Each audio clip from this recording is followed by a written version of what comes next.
కేవలం 7,999K up to 10 kgs వరకు బరువు తగ్గి అధిక బరువు నుంచి వచ్చే ప్రధాన సమస్యలను దూరం చేసుకోండి. పూజా హెగ్డే అద్దరిపోయే హిట్ చూసి 5 ఏళ్లు దాటింది. ఈ 5 ఏళ్లలో 8 సినిమాలు చేస్తే అన్ని ఫ్లాప్లే. తెలుగే కాదు, తమిళం, హిందీలో లక్ పరీక్షించుకున్నా ఎక్కడా వర్కౌట్ కావటం లేదు. ప్రెజెంట్ ఈ అమ్మడి చేతిలో 3 సినిమాలున్నాయి. మరి హిట్ తీసుకొచ్చే సినిమా ఏంటి చూద్దామా? పూజా హెగ్డే ఫ్లాప్స్ లో డబుల్ హ్యాట్రిక్ దాటేసి ట్రిపుల్ హ్యాట్రిక్ పై కన్నేసిందా అనిపిస్తోంది. 2021లో రిలీజ్ అయిన మోస్ట్ ఎలిజిబుల్ బ్యాచులర్ తర్వాత సరైన హిట్ పడలేదు. 2 సినిమాల్లో ఐటమ్ సాంగ్స్ చేస్తే ఒకటి హిట్, మరొకటి ఫట్.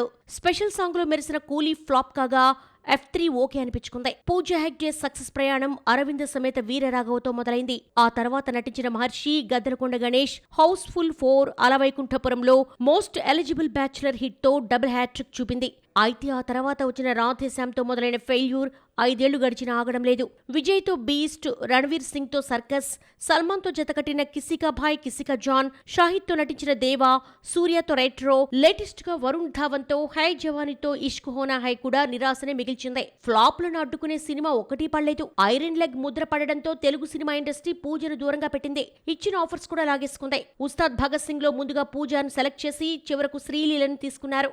గుంటూరు కారంలో అయితే ఒక షెడ్యూల్ కూడా తీసి ఆమెను తప్పించారు. ఎట్టకేలకు దుల్కర్ సల్మాన్తో జతకట్టి తెలుగు సినిమాలో ఛాన్స్ దక్కించుకుంది. తెలుగులో ఆఫర్స్ మొహం చాటేసిన తమిళ, హిందీ సినిమాలతో పూజ కాలక్షేపం చేస్తోంది. ప్రస్తుతం తమిళంలో కాంచనా 4లో నటిస్తోంది. జననాయకన్ రిలీజ్ కు రెడీగా ఉంది.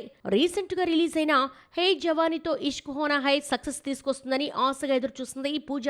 ప్రమోషన్స్ కూడా గట్టిగా చేసినా బాక్స్ ఆఫీస్ వద్ద సౌండ్ వినిపించడం లేదు. కలెక్షన్స్ సోసోగానే ఉన్నాయి. 5 ఏళ్లుగా 8 ఫ్లాప్లు ఇచ్చినా పూజకు ఆఫర్స్ తగ్గలేదు.